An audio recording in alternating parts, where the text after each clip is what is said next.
sin, God gave them up to vile passions. For even their own women exchanged the natural use of what is against nature. Likewise also men, leaving the natural use of woman, burned their lust for one another, men with men committing what is shameful, and receiving in themselves the penalty of their error, which it was due. So we see that uncleanness, the giving in to vile passions, is not just illicit relationships, but it's unnatural illicit relationships.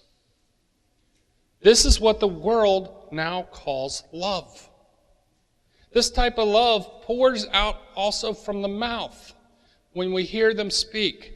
And that's the next category, is the next three things is all about speech. The first is filthiness.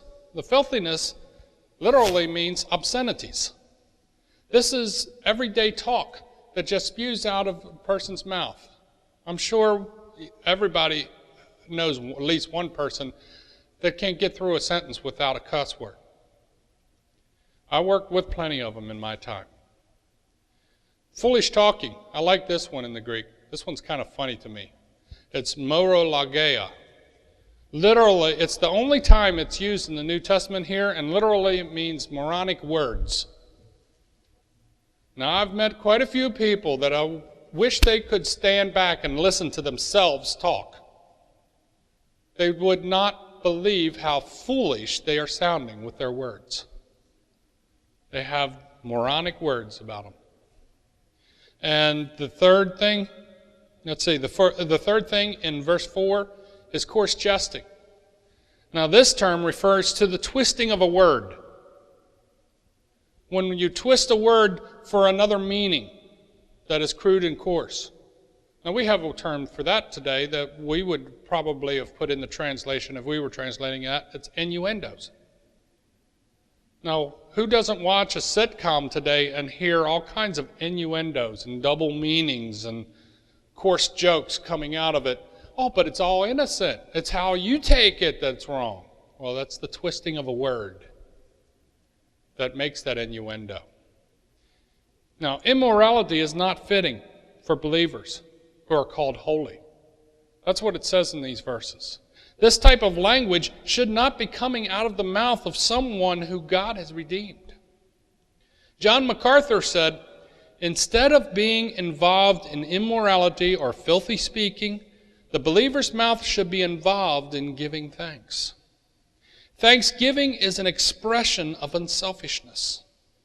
The selfish and unloving person does not give thanks because he thinks he deserves whatever good thing he receives. The unselfish and loving person, on the other hand, focuses his life and his concern on the needs of others. Whatever good thing he receives from God or from other people, he counts as undeserved and gracious. He is always thankful because his spirit is one of loving and giving. Instead of using others, he serves them. Instead of trying to turn the innocent into the immoral, he seeks to change the immoral into what is righteous and holy. He is thankful because the holy life is the satisfying life, and people see love for God in a thankful person. There's a big difference between walking in God's love and walking in the love of the world. Walking in God's love means being concerned and caring about other people. God's love means giving without expecting in return. God's love means sacrificing yourself for the benefit of others. Walking in the world's love, on the other hand, is selfish. Totally, entirely selfish. Self-gratifying and self-centered. There is no thought of another person except how they're going to benefit me. The world's love takes and never thanks in return. Nor is it ever satisfied. The danger for the believer, though, is there is a struggle inside every believer that wants both loves. Both the love of the world and the love of God. We have a war inside of us. And if you don't believe it, look at Galatians 5:16 through 17. This one, Paul says, I say then, walk in the Spirit, and you shall not fulfill the lusts of the flesh. For the flesh lusts against the Spirit, and the Spirit against the flesh. And these are contrary to one another, so that you do not do the things that you wish. You have a war going on inside. You have been redeemed by the blood of the Lamb, but until we are face to face with the Lord in heaven, we still have this battle, the old man that wants to come back. He may not be Lord in our life, but it's enticing. Satan likes to make sin look enticing and look good. You know, there's a big problem when you have two loves. And we need to guard ourselves and walk in the Spirit and walk in the love of God, so that we protect ourselves from the dangers of walking in the lies of this world.